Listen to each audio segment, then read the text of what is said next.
Bonsoir. Ce soir, c'est mamie qui raconte. L'histoire de l'heure de la sieste. Oh, j'ai trouvé mon lit. Manon tape dans ses mains. Elle va faire la sieste pour la première fois à l'école, juste à côté de sa meilleure copine, Lola. Les enfants, déposez vos chaussures et vos pulls verts dans le panier, demande la maîtresse. Manon ne se sent pas du tout fatiguée.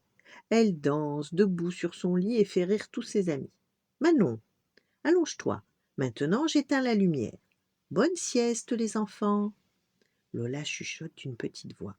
Ma maman me raconte toujours une histoire pour que je m'endorme. Comment je vais faire? Pas de problème, des histoires, moi j'en connais plein, dit Manon.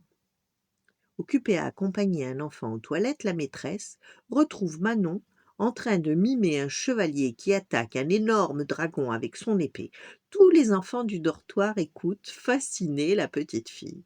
Manon ne voit pas la maîtresse s'approcher. Zou, au lit, Miss Coquine. Tu as besoin de dormir. Dommage. C'est tellement drôle d'être aussi nombreux dans une chambre. À présent, les enfants dorment tous profondément. Enfin, presque tous. Dans la pénombre, Manon sort de son lit et décide de présenter son doudou aux peluches des copains.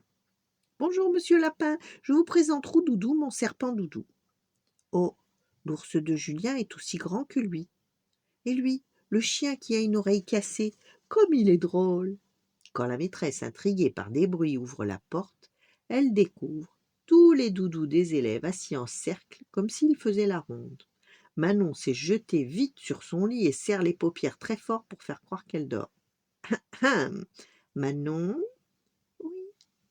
Tu sais, c'est important de faire une bonne sieste pendant ta journée à l'école, explique la maîtresse.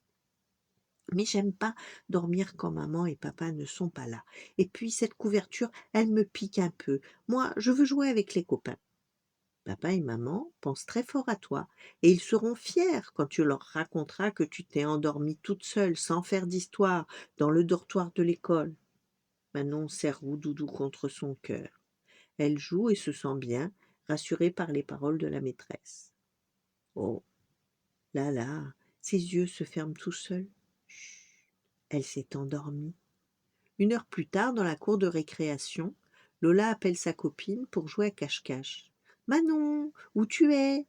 Lola fait le tour de la cour, vérifie dans les toilettes, regarde sous le toboggan, mais sa copine a disparu.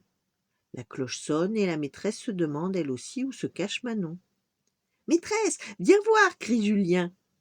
Au fond de la cabane à vélo, recroquevillée sur elle-même, Manon rattrape son sommeil en retard et dort comme une marmotte. Manon, réveille-toi, appelle Lola. Manon sursaute et aperçoit tous ses copains qui la regardent amusée. Le dortoir est un bien meilleur endroit pour faire la sieste, tu sais, se moque gentiment la maîtresse. Manon a compris la leçon. Elle a hâte de retrouver son petit lit. Demain, c'est promis, je serai la belle au bois dormant du dortoir.